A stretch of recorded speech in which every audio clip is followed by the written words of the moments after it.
আল্লাহর কথা মনে আসলো না, কোনদিন আল্লাহর কথা মনে আসলো না, কোনদিন না। আজকে তোমার আইনা আমার বিরাট বড় একটা লাভ হয়েছে। আমি আল্লাহকে চিনে ফেলছি। আসো আসো আসো, বাড়িতে আসো। বাপ বেটা দুইজন বাড়িতে গেলেন। ঘরের মহিলা দৌড় দিয়া বেরিয়েছে, কি আনছেন? এই বস্তার ভিতরে দেন। লোকটা কয়, আজকে মহামূল্যবান একটা জিনিস চুরি করেছি। এখন মহিলা মনে করছে কানের দোলনা, নাকের ফুল, গলার মালা না হাতের মালা। মহিলা কয়, স্বর্ণ পাইছেন, ভালোই হয়েছে। আমার স্বর্ণের অলঙ্কারগুলো আপনি বেচা ফেলাইছেন, ভালোই হয়েছে, দেন দেন দেন। লোকটা কান্দে আর কয়, দিদি আমার আজকে দুনিয়ার কোনো হিসাব মিলাইও না দিদি, আজকে মহামূল্যবান জিনিস আমি চুরি করে নিয়ে এসেছি। কয়টা রাখছেন কই? কয়টা রেখেছি আমি আমার অন্তরের ভেতরে।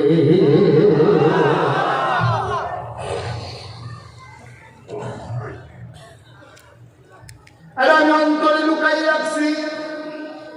দিদি ভাই কি রহস্যপূর্ণ আলাপ করতেছেন বুঝলাম না। অন্তরে লুকাইয়া কি আনছেন? এবার লোকটা কান্দে আর কয়, মহামূল্যবান যে জিনিসটা এনেছি তার নাম হইল আল্লাহর ভয়। সুবহানাল্লাহ বলবেন না? আজকে একবিংশ শতাব্দীর সূচনা লগ্নে গোটা বিশ্বকে যখন বলা হচ্ছে কম্পিউটারাইজড, গোটা বিশ্বকে যখন বলা হচ্ছে গ্লোবাল ভিলেজ, আজকে এই কলাউড়া থেকে ফুলে কথা বললে আমেরিকা শোনা যায়, আমেরিকা থেকে কথা বললে কলাউড়ার মা শুনতে পায়। আমরা যখন অনেক দূর অগ্রসর হয়েছি, আজকে মানব সভ্যতা ধ্বংসের মুখে, আজকে আমরা বিনাশ হয়ে যাচ্ছি, মনুষ্যত্বের আমরা কবর দিয়ে ফেলেছি। আজকে এই বাংলাদেশ না, শুধু ওরা পৃথিবীতে আমরা তাকিয়ে দেখলাম, সব জায়গায় মুসলমানরা মার খেতে খেতে তার পিঠ দেয়ালে ঠেকে গেছে। আপনারা দেখবেন কাশ্মীরের ঝিলাম নদীর পানি, স্বচ্ছ স্ফটিকের মতো পানিটা আজকে ওই কাশ্মীরের মুসলমানের রক্তে রঞ্জিত হয়েছে। আরাকানের মুসলমানের রক্ত দিয়া নাফ নদীর পানি রক্তে রঞ্জিত হয়েছে। মুসলমানের রক্ত দিয়া আজকে বাংলার রাজপথ আজকে রক্তে বয়ে গেছে রাজপথ। আজকে ফিলিস্তিনের জমিনে দুদু মরুভূমি রক্তে রঞ্জিত হয়েছে আবার গাজার মুসলমান দিয়া। সুতরাং মনে রাখতে হবে, এই পথে যখন নেমেছ, এই পথে চলতে গেলে রক্তের বন্যা বয়ে যাবে, রক্ত দেওয়া যাবে, জীবন দেওয়া যাবে, ইমান দেওয়া যাবে না। রাজি আছো কিনা? হাত তুলে রাখো।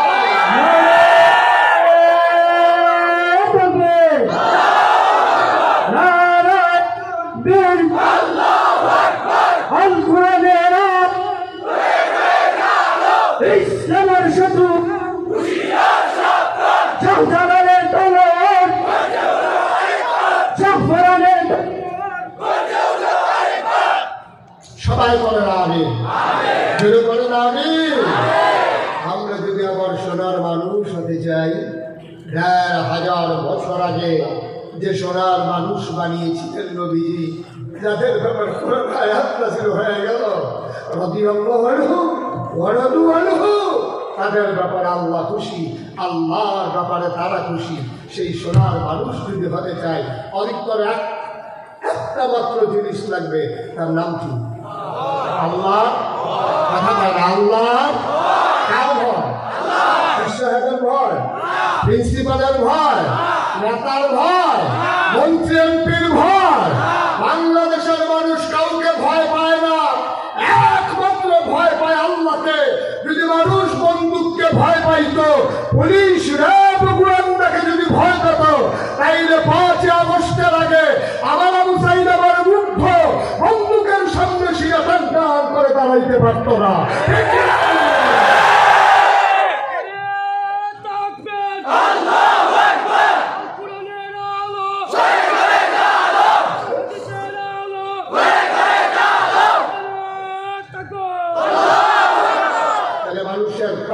জীবনের ভিতরে একটা গেল ব্যক্তি, কথা মানে আছে তো না?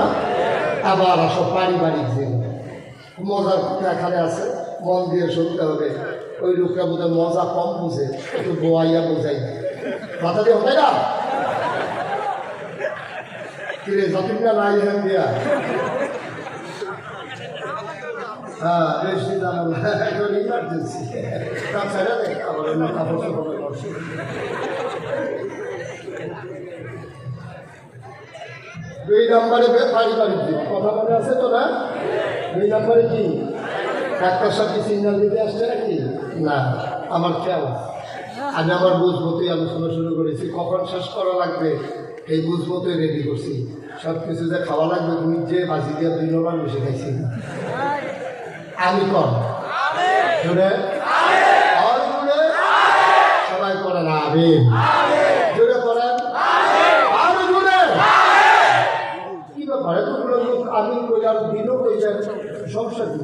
এখানে কি কোনো আইন দিয়েছে না বিচার জোরে আইন করে 500 টাকা যদি মানে এরকম কোনো আইন আছে? আইন নাই কইতে অসুবিধা হবে। আর যদি আইন থেকে তারা বাড়াতে হয় 2 চেয়ারম্যান বিভু দিয়ে বয় রেখেছে কি আর আইন সব আইন এখনো গাই নিয়ে যাবো আইন ফাঁক হইতো তো এই যাবো গাছকে মার হাবা পায় না জোরে পায় না মার হাবা। আবার ব্যক্তি পারিবারিক জীবন পরিবার কারে কর পরিবার কারে কর সর্বনিম্ন পরিবার সবচেয়ে ছোট পরিবারের নাম হইল স্বামী স্ত্রী। এটা একটা পরিবার স্বামী এবং স্ত্রী। আপনি যদি বলেন আরেকটু বড় পরিবার বলেন তাহলে স্বামী স্ত্রী ছেলে মেয়ে কয়জন হচ্ছে? আপনি যদি বলেন আরেকটু বড় তাহলে স্বামী স্ত্রী ছেলে মেয়ে আব্বা আম্মা কয়জন হচ্ছে? আরেকটু বড় স্বামী স্ত্রী ছেলে মেয়ে আব্বা আম্মা ভাই বোন। এর উপরে কোনো পরিবার নেই, এর বাইরে কোনো পরিবার নেই। সবাই করা আমি একবারে ছোট্ট পরিবার দিয়ে শুরু করি স্বামী স্ত্রী। হ্যাঁ আচ্ছা এ ব্যাপারে আল্লাহ কি করে আগে শুনি তারপর আবার কথাগুলো আগে ওই আলোতে বলবো ইনশাআল্লাহ। আল্লাহ খুলনা ব্যবহার শুনলা ব্যবহার শুনলা খুলনা। তোমরা যারা স্বামী স্ত্রী তোমাদের কি হবে সম্পর্কের আগে আল্লাহ বলে দিতেছি। তোমরা তো বুঝো না, তোমরা তো কোন জায়গা কি করো রাখবো বুঝো না, কি কারবার করে বুঝছো এই পরে কইতে আছি। আল্লাহ কয় হুন্না লাবাসুল্লাহ ও আনকুম লাবাসুল্লাহ হুন্না। তোমরা যারা স্বামী স্ত্রী জামাই বউ তোমাদের সম্পর্ক হইল গায়ের পোশাকের মতো। সুবহানাল্লাহ বলবেন না? হুন্না অর্থাৎ মহিলারা আমার মায়েরা সবাই শুনেন তোমরা যারা মহিলারা আছো হুন্না এই মহিলারা ওরা লেবাসুল্লাহ এই দাঁড়ায় তোমাদের জন্য মহিলারা হইল গায়ের পোশাকের মতো। আজকে বাইকে বেরিয়েছে গাউটি আটটা নাকি কইছো কোরআন শরীফ কইছো গায়ের পোশাকের মতো তো বেরিয়ে আর আলগারে কেনাতে কামদ লইয়া গাউ দিয়া খালি আটটা থাকবেন রাস্তায় রাস্তায়। বিষয়টা কি এরকম? আচ্ছা হুন্না লেবাসুল্লাহ এই মহিলারা তারা হলো তোমাদের জন্য মানে আমাদের জন্য পুরুষদেরকে বলে যায় পুরুষেরা মহিলারা হলো তোমাদের গায়ের পোশাকের মতো। ও আনতুম লাবাসুল্লাহ হুন্না আর তোমরা যারা পুরুষ তোমরা হইল মহিলার গায়ের পোশাকের মতো। সুবহানাল্লাহ বলবেন না? মজার একটা উদাহরণ দিতে দেখছেন এত সুন্দর একটা উদাহরণ। আমি বিভিন্ন তাফসীরে যখন পড়তেছি না আমি দেখলাম কি মজার কথা বলেছেন মুফাসসিরিনে কেরাম। ওই গায়ের পোশাক মানুষের গায়ের সাথে যেমনি লেগে থাকে। আমার এই পাঞ্জাবিটার নিচে একটা গেঞ্জি আছে, এই গেঞ্জিটা আমার গায়ের সাথে যে আলাদা লাগা রয়েছে ঘামলে সবার আগে গায়ের সাথে যে কাপড়টা একবারে মিশে যায় এটা হলো গেঞ্জি। তো মহিলা পুরুষের জন্য পুরুষ মহিলার জন্য গায়ের পোশাকের মতো। মানে কি? মানে হচ্ছে 3টা। ও কেউ করে মানে হচ্ছে 3টা।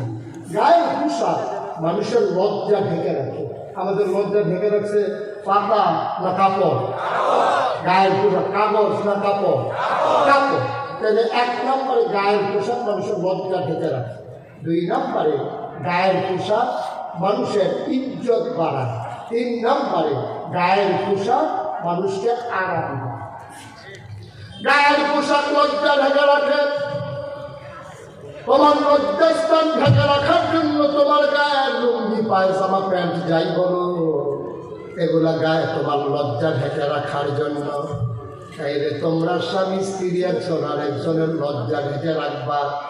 অর্থাৎ প্রাইভেট যে কথাগুলো পার্সোনাল কথাগুলো ব্যক্তিগত কথাগুলো যেটা স্বামী আর স্ত্রী জানে এই কথাগুলা এই জিনিসগুলা কারো সাথে যত বুঝম ফ্রেন্ড হোক যত কাছের বন্ধু হোক ব্যক্তিগত বিষয় কারো সাথে শেয়ার করা যাবে না।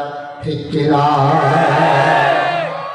গায়ের পোশাক যেমন করে লজ্জা ঢেকে রাখে। তুমি পুরুষ তোমার দায়িত্ব হলো মহিলার লজ্জা ঢেকে রাখা। তুমি মহিলা তোমার দায়িত্ব হলো পুরুষের গোপন কথাগুলো গোপন রাখা। মনে করেন আপনি ঘুমাই গেলে ডাক ডাকেন, এটা আপনার স্ত্রী জানে, আগে সে কৃষ্ণ জানে না, প্রিন্সিপাল জানে না, চেয়ারম্যান সব